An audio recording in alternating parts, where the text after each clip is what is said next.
BPL এ সুন্দর, নাজমুল হোসেন শান্ত এবং নাইম শেখের মতো প্লেয়াররা না মানে দারুণ ইনিংস খেলছে, তার জন্য তো অভিনন্দন। কিন্তু বড় কথা হয়েছে গা, তাদের এই ইনিংসগুলাই কিন্তু আমাদের জাতীয় দল ভরাডুবি করার জন্য।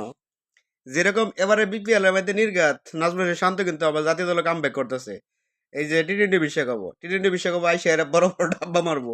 মানে তাদের কাম হয়েছে গা বিপিএল এ দারুণ দারুণ পারফরমেন্স করবো ঘরোয়া লিগ গুলাতে। এই পারফরমেন্সটা করে এরা জাতীয় দলের মধ্যে আইবো, আর এরা একদম বাজে ইনিংস খেলবো। যাই হোক, নাজমুল হোসেন শান্তর এই ইনিংসগুলো আরো ধারাবাহিক হোক, এবং কি যদি জাতীয় দলে চান্স পাই সেই ইনিংসগুলো যাতে কাজে লাগাই। কারণ এরা বারবার কিন্তু সুযোগ পায় কিন্তু আসে, এবং কি ভালো পারফরমেন্স করার পরে কিন্তু আসে। আসার পরে জাতীয় দলে এসে এরা একদম বাজে বাজে ইনিংস খেলে, যার জন্যই তারা এত সম্মানিত। কিন্তু আজকের ইনিংসগুলো খুবই আছে। আজকে যে প্রথম ম্যাচটা দুর্দান্ত ম্যাচ হয়েছে, 190 রানের একটা ম্যাচ, দুর্দান্ত ম্যাচ হয়েছে। আড়ই ঘাটে ম্যাচ হয়েছে, আর মুশফিকুর রহিম দুর্দান্ত, বিউটি।